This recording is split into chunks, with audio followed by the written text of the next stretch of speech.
এখন আমি আর টুকটুক বানাচ্ছি একটা ইটালিয়ান ডেজার্ট, তাই তো? এটা হচ্ছে নাম হচ্ছে তিরামিসু। এর বানাতে কি কি লাগছে সেটা আগে দেখাই, তারপর বাকি কথা আবার বলছি। এটা হচ্ছে লাগবে স্পঞ্জ ফিঙ্গার বা লেডি ফিঙ্গারও বলে এটা। এটা একটা ওই বিস্কিটের মতো, যেটা কফির মধ্যে ডুবিয়ে ইউজ করতে হবে, কেকের মতো টেস্ট হয়ে যাবে। আর হচ্ছে নিয়েছি 50 গ্রাম চিনি, ব্রাউন সুগার নিয়েছি, এটা সাদা চিনি নিলেও হবে। আর নিয়েছি এখানে 2টো ডিম। এটা হচ্ছে মাস্কারপন চিজ, এই মাস্কারপন চিজ না নিয়ে ক্রিম চিজ নিলেও হবে। আর তার সাথে 2টো বোল লাগবে, আর এই একটা লাগবে এই জিনিস। এটা হচ্ছে জাস্ট জলটা একটু গরম করে কফি গুলেছি, কফি। আর এটা হচ্ছে কিডসদের তিরামিসু, তাই তো? নর্মালি হচ্ছে আমরা দোকান থেকে যেগুলো কিনি সেগুলো বড়দের হয়, তার মধ্যে ইয়ে থাকে, অ্যালকোহল থাকে। টুকটুক খেতে পারে না, টুকটুক যাতে আজকে ভালো করে একটু খেতে পারে তিরামিসু, তার জন্য আমরা বাড়িতে বানাচ্ছি, খুবই ইজি আর কয়েকটা মাত্র ইনগ্রিডিয়েন্টস দিয়ে। তাহলে আগে কি করতে হবে? আচ্ছা, আমরা এগ হোয়াইট আর এগের কুসুমটাকে দুটোকে আলাদা করে নিয়েছি। এবার কুসুমটার মধ্যে দেবো 500 গ্রাম মতো চিনি দেবো, আর হচ্ছে চিজটা দিয়ে দেবো, তাই তো? টুকটু যতক্ষণ চিজ খাচ্ছে ততক্ষণ আমি একটুখানি বাইরে একটা দেখি নি। এই হচ্ছে আজকে বাইরে একটা সুন্দর ওয়েদার আছে, ড্রাই, বৃষ্টি নেই। চিজটা খুলে টুকটুক কিছুটা খেয়ে নিয়েছে, কিন্তু অ্যাকচুয়ালি দিতে হবে 250 গ্রাম চিজ। চামচটাও না লাগবে। এবার টুকটুক এইগুলোকে মিক্স করবে। এর মধ্যে আছে 2টো ডিমের কুসুম, চিনি আর চিজ।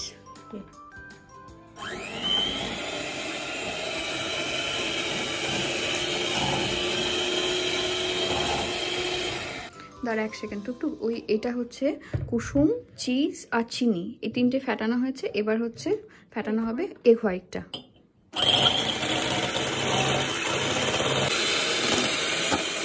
এটা হচ্ছে শুধু এগ হোয়াইটটা ফেটানো হয়েছে। এটা এতক্ষণ ধরেই ফেটাতে হবে যে বাটিটা উল্টালেও এটা পড়বে না। হ্যাঁ, তো আমরা ওটা চেক করছি আপাতত, বাটিটা উল্টালেও যাতে এটা না পড়ে। যদি এটা পড়ে যায় তার মানে এটা রেডি হয়নি, তো এটা পড়ছে না, তার মানে এটা রেডি হয়ে গেছে। তো এবার এই এগ হোয়াইটের সাথে এগ হোয়াইটটাকে এই কুসুম, চিজ আর চিনির মধ্যে দুটোকে মিক্স করতে হবে।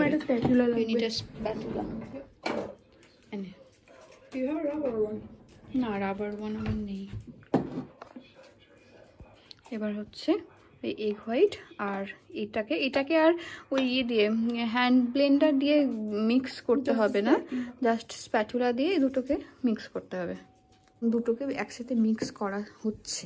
এই লেডি ফিঙ্গার বা স্পঞ্জ ফিঙ্গার যাই হোক, সেটাকে খুলছি। এই জিনিসটা আমি আগে কোনোদিন কিনিনি, আমি কোনোদিন ইউজ করিনি, আমি জানি না এটা কীরকম খেতে হয় বা দেখতে কীরকম হয়, আমার কোনো ধারণা নেই।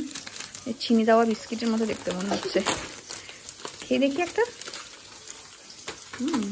দেখতে কিন্তু ভালো,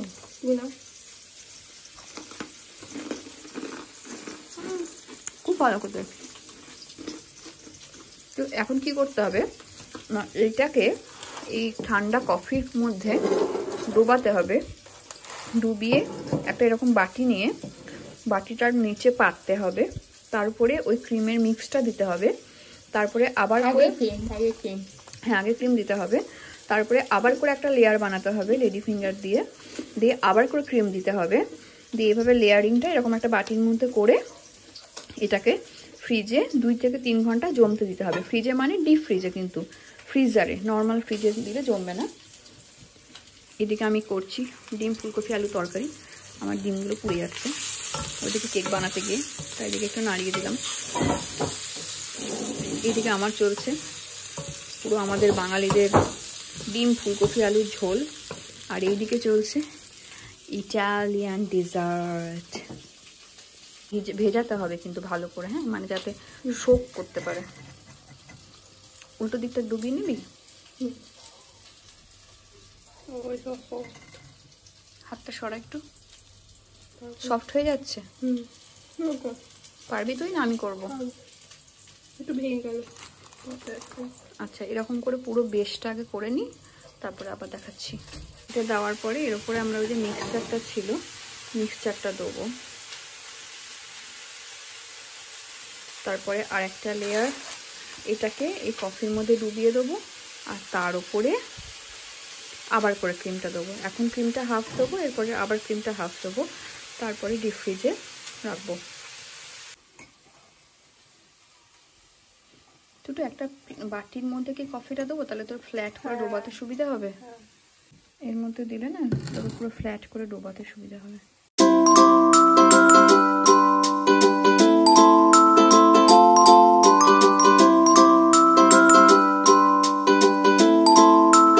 অ্যাকচুয়ালি কোকো পাউডার দেওয়ার দরকার, কিন্তু আমার কাছে কোকো পাউডার নেই। আর এটা এমন কিছু দরকারি ইনগ্রিডিয়েন্টসও নয় যে না হলেই হবে না, তো তার জন্য আমি কোকো পাউডারের জায়গায় কফি পাউডার দিচ্ছি। ব্যাপারটা হচ্ছে একই।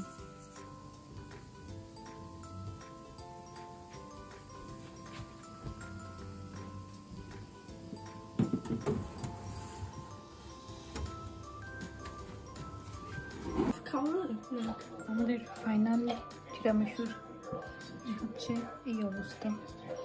একবার বানিয়ে হাফ খেয়ে ফেলছি, অত্যন্ত ভালো খেতে হয়েছে।